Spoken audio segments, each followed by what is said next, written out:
Eugênia tá aí, porque ela já estava, na verdade, com septicemia, né? Já estava mineralizada. Vai fazer alguma pergunta, Flávio? Não, o pessoal aqui só tá comentando junto, né? A Rafaela falando aqui, Rafaela Correia, né? Toda arrepiada, só de lembrar dessa história, Shelley falando quanto foi impactante essas histórias, e o pessoal aqui só contando as histórias, né? Felizes das grandes bendições desse grande caboclo, seu Sete Lagoas, né? Da Mefra, Sete Lagoas da Mefra. Então, aqui tá o fã-clube. E aí, por falar Sete Lagoas da Mefra, a gente sabe que nem todo caboclo é índio, nem todo preto velho é preto. Quem é esse cara, Wagner? Da onde ele surgiu? Da onde ele veio? Ele já te deu o nome dele pessoal, sim, por exemplo? Conta um pouquinho da história de seu caboclo Sete Lagoas. Ele é índio? Então, deixa eu te responder com a história, né? O que acontece? Por toda a vida, eu frequentei terreiros, acho que todos nós aqui, que a gente viu caboclo de Atacã, né? Caboclo de Bombacho, aquela coisa bem juremado, bem caboclo de pena. Era isso até que eu ia fazer a pergunta, se o teu caboclo tinha ligação a Jurema ou a Encantaria. Não. E aí, sempre eu falava assim, eu sempre cogitei comigo mesmo, engraçado, seu Sete Lagoas usa essas blusas tampadas até em cima, né, de manga comprida, e esse negócio dessa cobra que ele também trabalha, foi uma cogitação minha. Aí um belo dia, ele precisou relatar algo sobre a existência dele com uma pessoa, que era uma pessoa que queria fazer um livro sobre ele, e depois eu automaticamente desisti dessa ideia. Seu Sete Lagoas, ele diz que ele vem na Umbanda, é uma doutrina que ele se adequou, de uma certa forma, mas a origem dele é judaica. Ele diz que ele é judeu e que ele foi um médico da época da guerra, a grande guerra que foi um massacre, né? Que foi a Guerra Mundial, que foi a guerra dos alemães contra o resto do mundo. Isso, é. E aí o que aconteceu? Mas ele teve que voltar à terra em espírito para trabalhar. E aí é essa a origem, é um médico judeu e que deu um nome, eu até perguntei se eu poderia falar, né, sobre o nome dele. Ele é coroado, doutrinado dentro dessa doutrina que ele se adaptou com o nome de caboclo Sete Lagoas da Mefra, mas o nome dele é Yosef. Achei. Uma perguntinha aqui do chat. Leandro pergunta como você se sente fisicamente, espiritualmente após a incorporação e todo esse rito de cura. Uma boa pergunta. O que acontece? A gente, com o tempo, a gente vai se adequando, né? A gente vai se encontrando com essa energia. No início é tudo muito difícil, porque você ser dominado e domado por uma energia forte dessa é algo muito cansativo. Imagina. Hoje continua cansativo também, porque o seu Sete Lagoas, quando ele chega para os trabalhos dele, ele não tem hora para ir embora. Então, de uma certa forma, fica muito cansativo para mim. Na verdade, é uma vida franciscana, né? Não sei se vocês conseguem entender. E ele come, ou ele só bebe, ou ele só toma caldo, como Encantaria? Não. O seu Sete Lagoas, ele tiver que ficar 24 horas, como que ele se alimenta? Não come nenhum tipo de comida. Só fuma, né? Porque foi doutrinado na doutrina fumar e beber, mas comer não. Show de bola. Bom, eu sou uma das testemunhas de como esse índio, esse caboclo, esse Yosef, opera milagres. Eu queria saber, Wagner, se você tem alguma espécie de catálogo, você tem ideia mais ou menos de como mensurar quantas pessoas esse cara já atendeu e quantas ele já curou. Então, o que acontece? A roça do Candomblé, a roça de Xangô, é uma roça que tem um movimento muito grande. Então, o que acontece? A gente tem o calendário, que é o calendário da parte Nagô, né? Que é as festas de santo. E tem as umbandas de cura, que é uma vez ao mês, muitas vezes passa um pouquinho. A gente não tem relato, da quantidade. Por quê? Porque é algo que não tem como você controlar, que é muita gente. É óbvio que a gente tem os relatos, mas a quantidade de pessoas é impossível. Eu não consigo ter assim, a noção da quantidade de pessoas que o seu Sete Lagoas atende e outros espíritos também dentro do terreiro. Poderia fazer um catálogo, escrever algo do tipo, para ter um controle? Vocês não têm um caderno para controlar esse tipo de coisa? Então, o que acontece? O seu Sete Lagoas é até engraçado de falar, né? O seu Sete Lagoas, ele não permite fotos dos trabalhos, ele não permite filmagem dos trabalhos, e também, de uma certa forma, ele não permite que todos os filhos participam, só os preparados. Ele não permite também que falam para mim sobre detalhes da cirurgia, pede para que não comentem, por favor, não evitem comentar. Então, assim, fica algo muito... Não é o meu controle, entendeu? É o controle dele. Então, assim, é algo que eu não consigo, de uma certa forma, organizar por mim. E ele acaba organizando automaticamente por ele mesmo. Agora, vou fazer uma pergunta bem legal, acho que é a pergunta de muitos, principalmente quem já assistiu o filme do Dr. Fritz, né? Ele já botou alguém para correr? Tipo, como no Dr. Fritz, que o cara tentou enganar ou tentou lá fazer alguma coisa, ou foi desobediente, alguma coisa assim? Sim. Eu tive uma pessoa que, a gente não posso nem revelar o nome agora, era um consulente e ele foi para fazer uma cirurgia com o seu Sete Lagoas. O seu Sete Lagoas fez a cirurgia para ele e falou para ele: você não pode ir ao mar. Você, por favor, evite de ir ao mar durante esse tratamento que vai ser feito. Mas, como todo carioca, né, um verão grandioso, a pessoa quando proíbe aí que quer, foi para a praia, né, final de semana, enfim. E aí, automaticamente, a enfermidade voltou muito mais agressiva. E aí ele foi no seu Sete Lagoas. E na época, era uma sessão, e o pai dele foi armado. E o seu Sete Lagoas, no meio da sessão, falou: tem uma pessoa que está com um instrumento de fogo aqui dentro, eu quero que tire. E aí o senhor tirou, mas cogitando por que piorou, porque já tinha feito a obrigação, tinha feito o tratamento. Aí o seu Sete Lagoas falou para ele: se você não é obediente a Deus, a mim você não vai ser.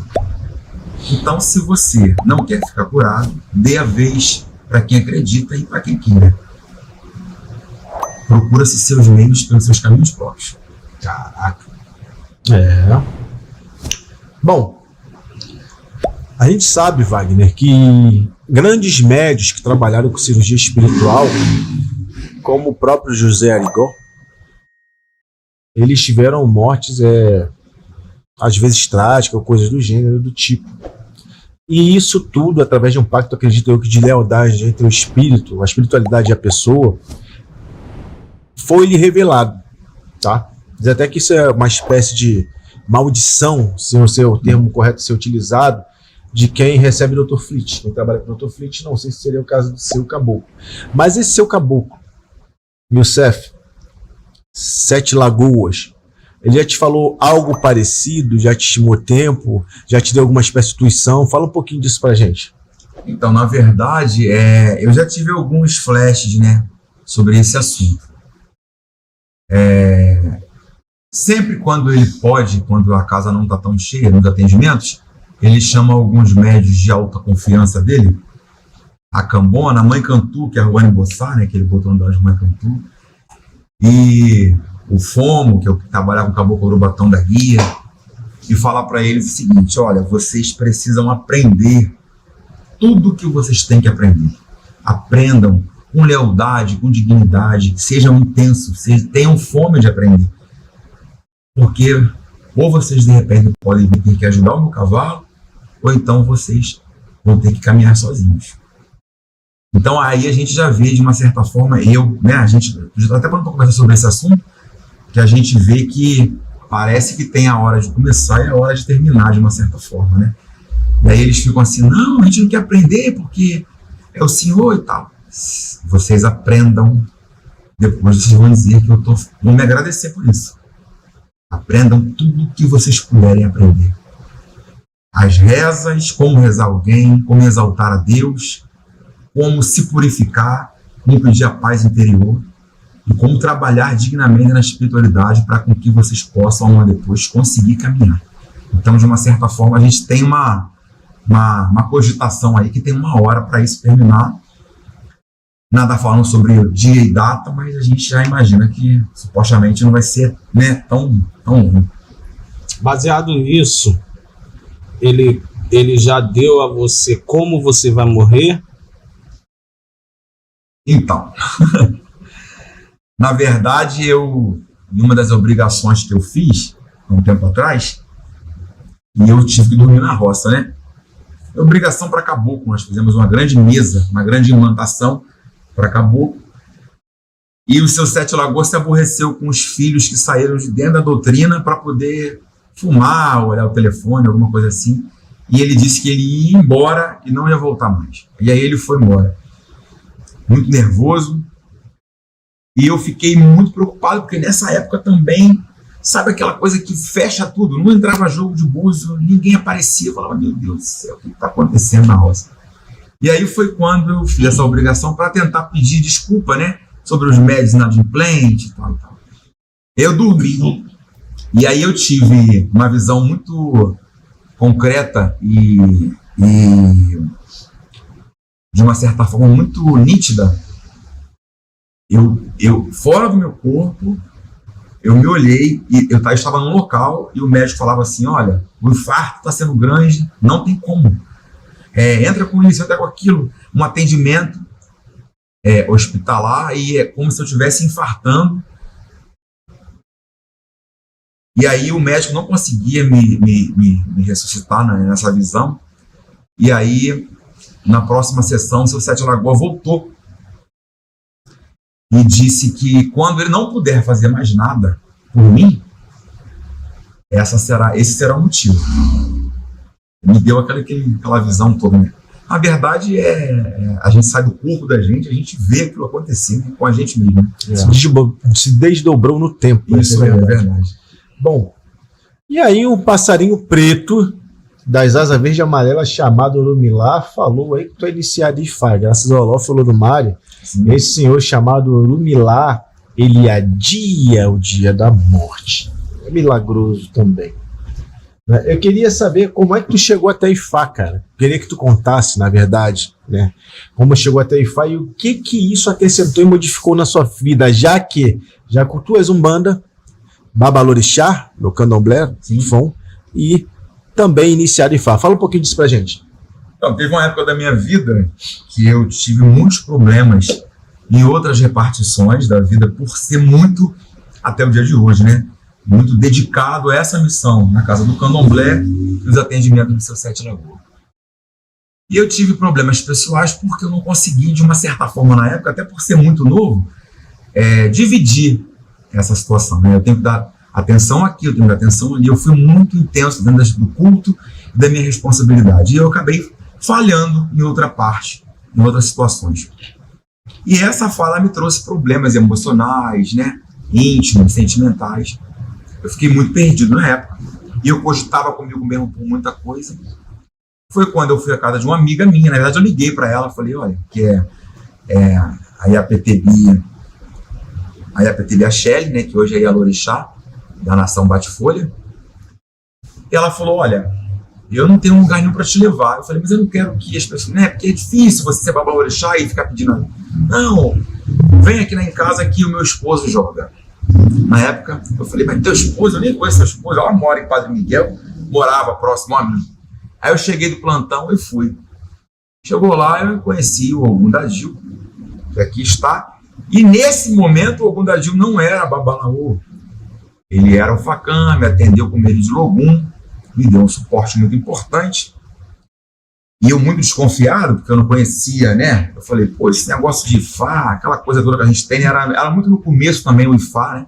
Ainda não era tão melhor falado, né? Mas iniciar, enfim, aí foi feito, na época foi feito uma obra, foi que me tirou do ossobo do Nikt Cafileri, né, que as pessoas, né? A gente fica alimentando os fantasmas, se cobrando, se culpando.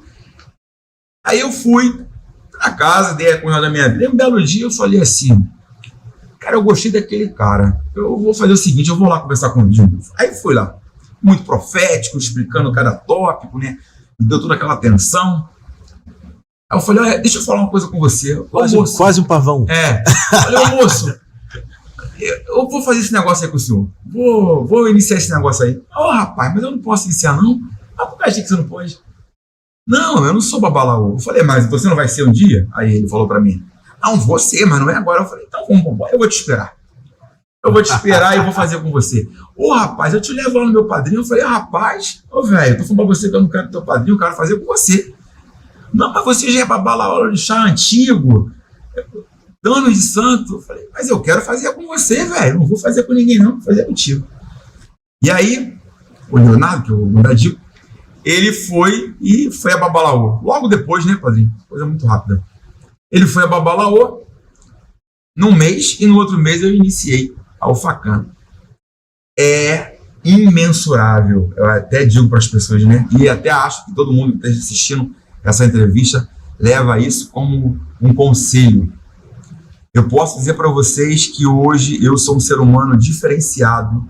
Eu sou um ser humano de paz comigo mesmo, sabe? Eu tinha uma grande guerra interna, um conflito grandioso, uma falta de aceitação em todos os sentidos da minha vida.